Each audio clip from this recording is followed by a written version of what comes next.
Olá, sejam muito bem-vindos à nossa série de estudos da obra Caminho, Verdade e Vida, por Francisco Cândido Xavier e pelo Espírito de Emmanuel, capítulo 151, Mocidade. Quase sempre, os que dirigem a mocidade lhe atribuem tamanhos poderes que os jovens terminam em franca desorientação, enganados e distraídos.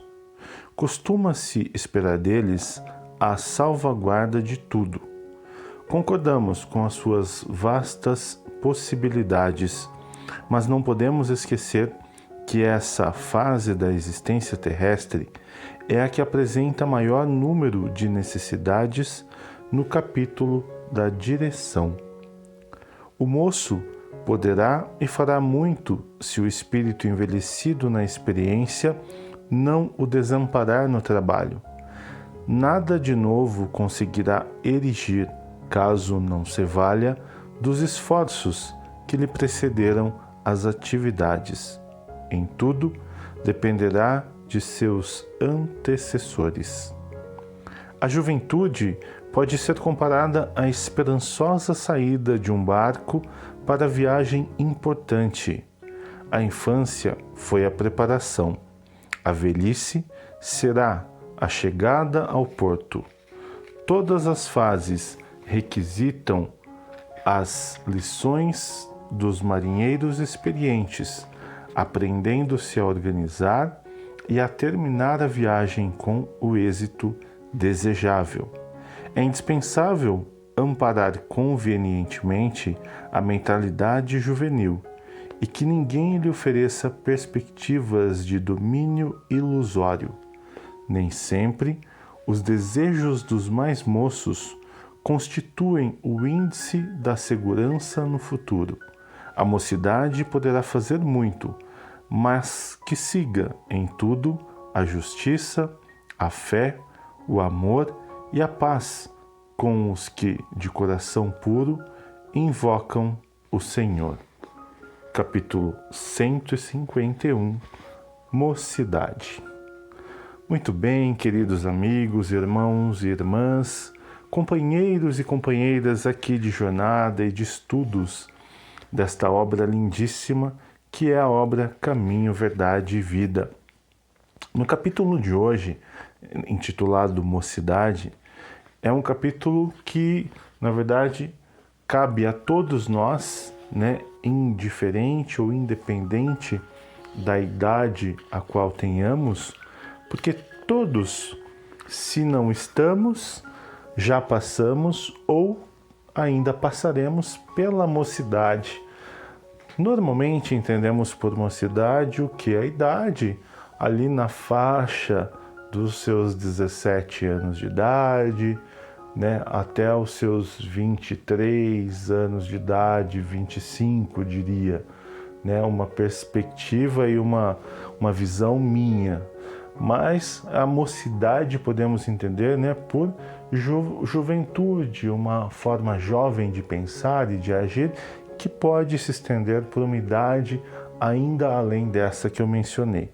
Tudo, é claro, vai depender também, de fato, de uma mentalidade, de uma mentalidade o quê? Uma mentalidade jovem, mas não jovem no aspecto da palavra, em termos até mesmo de infantilidade ou de imaturidade, mas de jovem na forma de pensar, de se expressar, de se comunicar e de enxergar a vida, não envelhecendo a sua mentalidade e se fechando muitas vezes para o novo, para as novidades, para os novos aprendizados que a vida nos proporciona.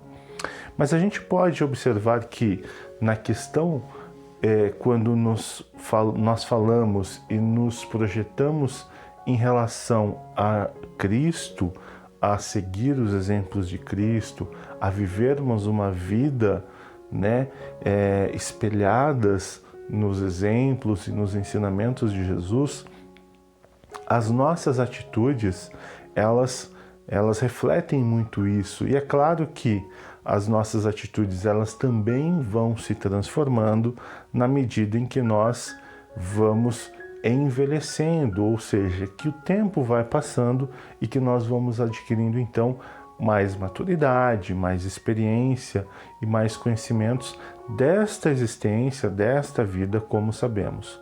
Mas na leitura de hoje, no capítulo de hoje, nós podemos também observar um momento ali em que a leitura nos fala de conhecimentos e experiências de um passado, né, de uma existência anterior. Então, muito das nossas atitudes nessa vida, nessa encarnação, nessa existência, elas estão também embasadas, né, e apoiadas no nosso passado, né, numa existência anterior, onde nós chegamos para esta existência atual sempre com o objetivo de evoluir.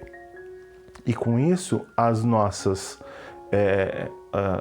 formas de nos comportarmos, né, as nossas atitudes, as nossas ações, elas têm total conexão com o nosso passado. Mesmo que nós não tenhamos a lembrança deste passado, mas no nosso espírito algo vibra em nós que nos remete, né, que nos faz caminhar para o nosso desenvolvimento. Então, nós podemos ter um espírito muito mais velho, com mais conhecimento, ou talvez um espírito ainda mais jovem, com nem tantos conhecimentos assim, mas tudo que nós aprendermos, tudo que nós buscarmos desenvolver, que nós nos desenvolvermos, né, aquela intuição que muitas vezes nós sentimos através de um pensamento, de um sentimento, isso tudo está relacionado naturalmente ao desenvolvimento que nós vamos tendo na vida. E é claro que quando nós falamos de mocidade, nós nem sempre podemos cobrar ou exigir dos mais jovens atitudes semelhantes às de pessoas mais velhas. Uma pela experiência de vida, né, desta encarnação, por mais que falemos de espíritos mais velhos, né, de espíritos que tenham mais sabedoria, de espíritos que de repente estejam mais evoluídos, mas nessa existência estejam num corpo mais jovem, né, pela questão da idade, nem sempre nós podemos exigir, então, desses mais jovens as mesmas atitudes, as mesmas ações, os mesmos comportamentos das pessoas mais velhas. Porque os mais velhos necessariamente também podem ser espíritos também mais experientes, mais envelhecidos, né, que estão nesta encarnação também já com uma bagagem, digamos assim, né, de conhecimento, de experiência maior, ou não. Então, necessariamente, nós podemos ter um jovem nessa existência que espiritualmente é mais evoluído do que uma pessoa mais velha que espiritualmente talvez possa ser menos evoluído, né? Então, pode existir essas diferenças, mas nós não podemos exigir sempre dos jovens, da mocidade, que elas tenham todas as atitudes que os mais velhos teoricamente deveriam ter, né? Porém, nós devemos auxiliar, apoiar, instruir e até mesmo conduzir muito desta mocidade, destes jovens, para que eles também se encontrem neste caminho do que? Da evolução, neste caminho do aprendizado para os verdadeiros valores da vida que estão ligados diretamente a o nosso grande e mais importante desenvolvimento, eu diria, que é o desenvolvimento espiritual. E aí, quando a gente fala de desenvolvimento espiritual, eu basicamente estou me referindo muito à nossa doutrina espírita, mas necessariamente respeitando aqui todos os irmãos de quaisquer religiões ou crença que tenham, é importante que esse desenvolvimento aconteça em qualquer situação, em qualquer cenário. Não só necessariamente, é óbvio, na nossa casa espírita, na nossa doutrina espírita. Se você é de uma outra religião que você está me ouvindo, se você é de uma outra crença, você também deve ter este olhar, né, para o seu desenvolvimento, para a sua ampliação espiritual, independente da sua idade. E se você é mais velho, se você já tem mais conhecimento e mais consciência, nós podemos então auxiliar e apoiar os mais jovens para que eles também enxerguem a amplitude deste caminho. Agora, existem aqueles mais jovens que têm uma percepção, uma consciência, um comportamento e um posicionamento, muitas vezes, que nos surpreendem com as suas palavras, com as suas atitudes e já com os seus comportamentos, porque muitas vezes eles já vêm e já estão preparados, né, para esta evolução. Principalmente no momento em que vivemos, nós vemos hoje muitos jovens mais desprendidos, inclusive, deste mundo materialista, do materialismo de uma certa forma, e mais preocupados com uma outra consciência, né, ligados ao bem-estar do planeta, né, da natureza, dos animais, de uma alimentação, de atividades que gerem o bem-estar para a humanidade de uma forma como um todo. Então, este é um dos olhares também, e a gente já começa a perceber que o quê?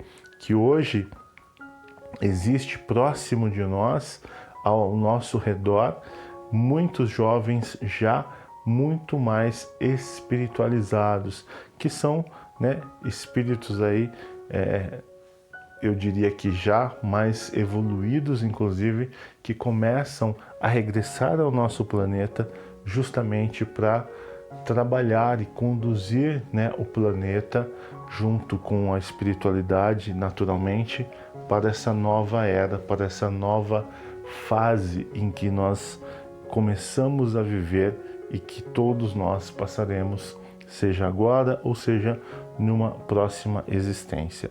Mas é importante então que tenhamos este olhar, né, que tenhamos a atenção e o carinho com os nossos jovens, com a nossa mocidade, porque eles sim são também a renovação e os trabalhadores do futuro, né, que darão toda a continuidade nos trabalhos, né, nas atividades que muitos de nós começamos, que muitos dos nossos antepassados começaram e que permanecerão e que serão os provedores aí de muitas novidades também, da disseminação de muita coisa boa que tem para vir a nós nesta existência e também para as próximas gerações, tá bom? Bom, essa é a minha consideração da leitura de hoje. Espero que faça sentido para você. Sempre recomendo aqui que você volte, ouça o capítulo na íntegra. É bem curtinho o capítulo ali logo no começo, 2 minutos de leitura. Faça suas considerações, as suas próprias reflexões também. Eu costumo dizer que aqui não há o certo ou o errado, é um ponto de vista baseado no momento em que eu vivo, que eu compartilho com muito carinho, com muito amor e com muita gratidão a você. Se você gostou, curte, compartilha, comente, deixe seu comentário, que é sempre uma gratidão imensa ter aqui a sua participação também. Esse trabalho é feito com muito amor, com muito carinho para você que me ouve. Um grande abraço e eu encontro você no próximo capítulo. Até lá!